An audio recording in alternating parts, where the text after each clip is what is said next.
এই চুলাতে অনেকগুলা সেন্সর লাগানো থাকে। এই চুলাতে আপনার হাই ভোল্টেজ কিংবা লো ভোল্টেজ হলে আপনারে তো জানায়।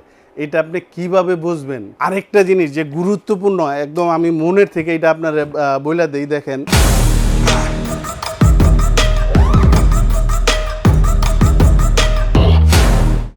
একটু খেয়াল করবেন, আমি এটারে অন করি, এই অনে চাপ দিলাম। চুলা চালু হইলো। যদি চুলারে আপনি কমাইতে পারিতে চান তাহলে এই সুইচটা এইখানে। এখন এরকম হইতে পারে যে এই জায়গায় আপনি ছোট হাঁড়ি ব্যবহার করবেন, এটারে ঘুরাবেন। এই দেখেন কয়েল ছোট হয়ে গেছে। ছোট খাবার চা কিংবা নুডলস বাচ্চার খাবার যদি রান্না করেন তখন যদি আরেকবার ঘুরান তাহলে আবার এটা আস্তে আস্তে পুরাটা চলে আসবে। এখন রেগুলার রান্না করতে পারবেন। যদি আপনি টাইম সেট করতে চান এইখানে পুশ করবেন, টাইমের গড় আসবে, এটাকে ঘুরাবেন। দেখেন এটা দিয়া এইভাবে টাইম সেট করবেন। যদি চুলাকে আপনি বন্ধ করতে চান এখানে চাপ দিবেন, চুলা বন্ধ হয়ে যাবে। রান্নার পর যখন চুলা আপনি বন্ধ করে দিবেন লাইন ছুটাবেন না। এই যে এখানে হাই টেম্পারেচার লেখা আছে, লাইট জ্বলে রয়েছে, মানে এইটার নিচে এই যে তলায় এখানে ফ্যান চলতেছে। এই ফ্যান যেই পর্যন্ত অটোমেটিকলি বন্ধ না হবে এই পর্যন্ত লাইন ছুটাবেন না দয়া করে। এটা যেই জায়গায় আপনি ইউজ করবেন এরকম সমান টাইলস কিংবা পাকা যে কোনো জায়গায় নিচে কোনো কাপড় টাপড় দিবেন না। অনেক বোনদের প্রশ্ন থাকে, প্রশ্নের উত্তরগুলো আমি দেই। যেমন অনেকে জানতে চান যে এই চুলাতে সব হাঁড়ি ব্যবহার করা যায়, এক কথায়, কিন্তু কোনটা ব্যবহার করলে চুলার ক্ষতি হয় এরকম কিছু জানানোর জন্য এক বোন আমার বলছিলেন, ফোন দিছিলেন। এই চুলাতে গুটলি গুটলি থাকে যেগুলা, যেমন আপনার ঢালাই কিংবা দস্তা, তেলের পিঠা অনেকে বাজে, তলা গুটলি গুটলি থাকে, সমান থাকে না, কিংবা দস্তা মাঝখানে জোড়া থাকে, এখানে ওচা নিচা থাকে, এগুলো ব্যবহার করা যাবে না। যেগুলোর তলা একবারে সমান এগুলো আপনি ব্যবহার করতে পারবেন। আর আরেক বোন জানতে চাইছেন যে এই চুলাতে কত কেজি ওজন দেওয়া যায়। এক ভিডিওতে উনি দেখছে যে এটাতে 20 কেজি 30 কেজি ওয়েট দেওয়া যায়। আপনার একজন চুলায় দাঁড়ায় দেখাই দিছে। আমি আপনাদের বড় বোন বলতেছি যে এই চুলা হলো একটা ফ্যামিলির জন্য, একটা বাসা বাড়ির জন্য, এটা কমার্শিয়াল না। 20 কেজি রান্না আপনি কি মনে করছেন একটা ড্যাগের মধ্যে হবে? এই ড্যাগ কি এখানে বসানো যাবে? এটা তৈরি হয়েছে একটা ফ্যামিলির জন্য। তো 5 থেকে 7 কেজি পরিমাণের রান্না হবে। যদি 20 কেজি রান্নার কথা কেউ মনে কইরা নেন, বলো নিয়েন না, টাকাই জ্বলে যাইব। বা এটা শুধু বিক্রির জন্য বলা হয়েছে যাতে অতিরিক্ত মাল বেশি বিক্রি করা যায়। এটা তৈরি হয়েছে একটা ফ্যামিলির জন্য। আরেক বোন জানতে চাইছেন যে এই চুলাতে আপনার কারেন্টের যে ওয়াটটা আছে যদি আমি বাড়ায় দেই তাহলে কারেন্ট খরচ কীরকম হবে? যদি আমি কমায় ব্যবহার করি কারেন্ট খরচ কি কম হবে? যদি বাড়ায় দেই কি বা কারেন্ট খরচ কি আপনার বেশি হবে কি না? একটু মনোযোগ দিয়ে শুনেন। যেমন আমি আপনারা শুধু বোঝানোর জন্য এটা করতেছি। যেমন আমি এখানে 1000 ওয়াট দিছি, ধরেন এখানে শুধু বুঝাইতেছি, খেয়াল করেন 1000 ওয়াট দিয়ে একটা আপনার তরকারি বসাইছেন, ধরেন এখানে আপনার সময় লেগে গেল 20 মিনিট। আমি এটারে কি করব, এখন বাড়ায়া আমি 2000 ওয়াট দিলাম। যেই রান্নাটা আপনার 20 মিনিটে হয়তো ওই রান্নাটা আপনার এখন 10 মিনিটে চলে আসতেছে, মানে ওয়াটটা ডাবল করছেন। এখানে দেখা যাইতেছে যে আপনার সময়টা শুধু কমতেছে, যেটা 20 মিনিটে কারেন্ট খরচ হইতো এটা 10 মিনিটে হয়ে যেতেছে। অতএব বোন আপনি এখানে ওয়াট বেশি দিয়ে রান্না করতে পারেন নির্দ্বিধায়। এই চুলাতে অনেকগুলা সেন্সর লাগানো থাকে। এই চুলাতে আপনার হাই ভোল্টেজ কিংবা লো ভোল্টেজ হলে আপনারা তো জানায়। এটা আপনি কিভাবে বুঝবেন? চুলা কিন্তু আপনার সিগন্যাল দেয় যে ভোল্টেজ অনেক কম থাকলে কি সিগন্যাল দেয়, ভোল্টেজ অনেক বেশি থাকলে কি সিগন্যাল দেয়, কিংবা ফ্যান যদি আপনার তলায় নিচে চলতে না পারে আপনার কি সিগন্যাল দেয়, আসেন এগুলো দেখাই দিই। এটা হলো ক্যাটালগ। যদি পারেন দেখেন, আমি যদি এই ক্যাটালগ এগুলো সব পৃষ্ঠা আপনার একটা একটা করে বুঝাইতে যাই বা 1-1.5 ঘন্টা ভিডিওতে যাবো, আমার সম্ভবই না, বিরক্ত হয়ে যাবেন। আমি এখান থেকে দেখেন এগুলো একটু দেখাই দিই। ইনসাইড টেম্পারেচার সেন্সর ফেইলর, আপনার এই ভিতরের সেন্সার যদি কাজ না করে তাহলে আপনার এখানে E1 লেখা উঠবে। E2 surface temperature sensor failure, এই গ্লাসের নিচে একটা সেন্সর থাকে, এটা যদি কাজ না করে তাহলে আপনার E2 লেখা আসবে। এরপরে যদি আপনি যান ভোল্টেজ ইজ টু হাই তাহলে আপনার লেখা উঠবে E3, অনেক ভোল্টেজ যদি থাকে চুলা শাটডাউন নিয়ে নেবে, চুলার যাতে কোনো ক্ষতি না হয়। এরপরে E4 voltage is to low, অনেক কম ভোল্টেজ যদি থাকে তাহলে তো আপনার প্রোডাক্টের ক্ষতি হওয়ার সম্ভাবনা থাকতে পারে। এর জন্য চুলা শাটডাউন নিয়ে আপনার E4 লেখা আসবো।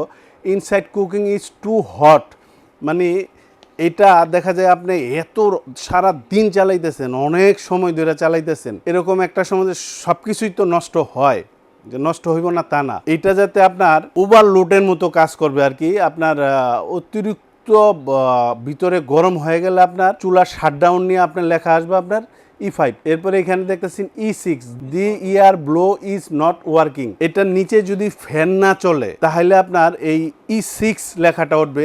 আমি আগেও বলছিলাম যে এইখানে যখন এটা ইউজ করবেন সমান জায়গায় রেখে দিবেন, তলায় কোনো কাপড় চোপড় দিবেন না, ফ্যানের বাতাসটা টানতে দিবেন, ভেন্টিলেশনটাকে ঠিকমতো কাজ করতে দিবেন। তো এই লেখাগুলো আপনারা বোঝানোর মানে একদম আপনার ব্রেনে যেতে আপনার থাকে যে আমার চুলায় কোনো প্রবলেম নাই, চুলা শাটডাউন নিছে, তাইলে এখানে কি লেখা আছে E4 না E5 না E6, তাইলে কি সমস্যা আপনি ইজিতে বুঝে যাবেন। আরেকটা জিনিস যে গুরুত্বপূর্ণ, একদম আমি মনের থেকে এটা আপনারা বইলা দেই, দেখেন যারা চুলা ইউজ করেন বা সব কিছুরই তো যত্ন নিতে হয়।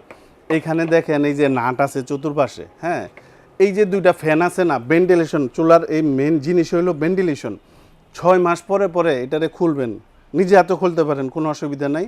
খুইলা এই ফ্যানগুলা টিস্যু অথবা কাপড় দিয়ে আপনি সুন্দর করে পরিষ্কার করে আবার ফিটিং করে আবার ব্যবহার করেন। পরিষ্কার এটা করতেই হয়, করতে হবেই। পরিষ্কার যত করবেন 6 মাস পর পর তত জিনিস আপনার লংজিভিটি বাড়বে, বহুত বছর আপনি ব্যবহার করতে পারবেন। এই যে এখানে রাবার দেওয়া আছে দেখেন, টাইলসে পাকায় রাখলে নাড়াচাড়া যেতে না হয়, চুলাটা যেন এক জায়গায় স্থির থাকে। আরেকজন আমার থেকে জানতে চাইছেন যে এই চুলায় কারেন্ট খরচ কত হয়। এক ভিডিওতে দেখছি 200-250 বলছে। ভাই আপনি বলেন, সত্য কথা বলবেন, এরকমভাবে আমার ফোনে কথা বলছেন একজন, তো এটা আমি আপনারা ক্লিয়ার করে দিই। যে এখানে আপনার 3-4 জন ফ্যামিলি মেম্বারের জন্য রান্না করতে একটা সিলিন্ডার লাগে 1600-1700 টাকার, ওই জায়গায় আপনি 200-250 টাকা কিভাবে সারা মাস রান্না করবেন? দেখেন, বিক্রির জন্য অনেকেই অনেক কথা বলে, কিন্তু সৎভাবে অনেকে অনেক কিছু বুঝায় বলে না মানুষকে। একদম চিরন্তন সত্য কথা যেটা হলো, একটা ফ্যামিলিতে 4-5 জন হোক 3 জন হোক, আপনার 500 থেকে 600 টাকা খরচ হয়। উদাহরণ দিয়ে বুঝাই দিই, 1000 ওয়াট টানা যদি 1 ঘন্টা ব্যবহার করেন তাহলে 1 ইউনিট খরচ হবে টানা, একটা না, যদি বন্ধ না করেন। আপনার বাসায় ইউনিট কয় টাকা? 5 টাকা, 7 টাকা, 8 টাকা, 10 টাকা ধরেন। যদি 10 টাকা হয় তাহলে 1 ঘন্টায় খরচ হইব আপনার কত? 10 টাকা। যদি দৈনিক 2 ঘন্টা ব্যবহার করেন তাহলে খরচ হইব কত? 20 টাকা, মাসে 600 টাকা। 500-600 আমি বলতেছি কেন, ধরুন ভাতের বলক আসলো কমাই দিবেন, তরকারি বলক আসলে কমাই দিবেন, এই হিসাবে আপনার 500-600 টাকা একটা ফ্যামিলি। এর নিচে আপনি জীবনও চিন্তা করেন না, এটা গ্যাসের চেয়ে সাশ্রয়। তার মানে এই না যে আপনার ওই 200-250 টাকায় রাঁধতে পারবেন। 500-600 এটা সব চুলায় আসেই ভাই, এর নিচে পসিবলই না। মিয়াকোর প্রোডাক্ট, এই যে প্রোডাক্টগুলা মিয়াকো কোম্পানি কি দেয়, মিয়াকো কোম্পানি প্রত্যেকটা প্রোডাক্টে 1 বছরের সার্ভিস ওয়ারেন্টি দেয়। এটা অনেকে বলেই না, দানটি পাল্টাই দেবো, নতুন দেবো। আর ভাই কোম্পানি দেয় না, ওই জায়গায় দোকানদার কীভাবে দিব? ভাই আমি যেভাবে কথা বলি এতে বেচা বিক্রি কম হয়, কিন্তু আল্লাহ ভরসা আমার সংসার চলে। একদম 100% সত্য কথা হলো, মিয়া করে 1000 টাকার হোক, 1 লাখ টাকা দামের জিনিস হোক, ভাই সার্ভিস ওয়ারেন্টি 1 বছর থাকে। 1 বছর পরেও সার্ভিস পাইবেন, এটা ভাই সারা জীবনই পাইবেন। টাকা দিলে কোম্পানি ঠিক করে দিব, সারা জীবনই পাইবেন। কিন্তু ওই যে বিক্রির জন্য যে 5 বছর 7 বছরের গ্যারান্টি পাল্টাই দেবো, এরপর আপনারা চিনবই না ভাই, এগুলো যদি কেউ বলে তাইলে বুঝবেন যে উনি খালি প্রোডাক্ট বিক্রি করতে যেতেছে, পরবর্তীতে সেবা আর দিব না। এইবার এই প্রোডাক্টের প্রাইস সম্পর্কে আপনাদের আমি আইডিয়া দিয়ে দিই। এটার ব্র্যান্ডটা হলো আপনার Miyako. 70% fast cooking, 80% cost saving, 90% energy saving. Model number ATC22S7, এটা হলো মডেল নাম্বার, একদমই নতুন মডেল। এটার বর্তমান দাম 7500, ডিসকাউন্ট দেওয়ার পর এটার দাম আসবে 6800 টাকা। আর 7 দিনের জন্য একটা অফার থাকবে মাত্র 6500 টাকা। আর যারা এই প্রোডাক্টগুলো নেবেন, যার থেকে নেবেন, অবশ্যই হোয়াটসঅ্যাপে ভিডিও কলে দোকানপাট শোরুম দেখবেন, আমাদেরটাও দেখবেন, বিকাশে 1000 টাকা বুকিং করবেন, প্রোডাক্ট আপনার বাসায় পাঠাবো, বাসায় মাল যাবে, বাসায় চেক করে দেখবেন, তারপরে ডেলিভারি ম্যানের কাছে টাকা দিয়ে দিবেন। আর যারা সশরীরে আইসা দেখে নিয়ে যাবেন, আসবেন আশুলিয়ার জামগড়ায় বঙ্গ মার্কেটের ঠিক উল্টা পাশে আব্বাসিয়া মসজিদের গেটের সাথে একদম মেন রোডে আমাদের এই শোরুম। এখান থেকে এসেও আপনি দেখে নিয়ে যেতে পারবেন।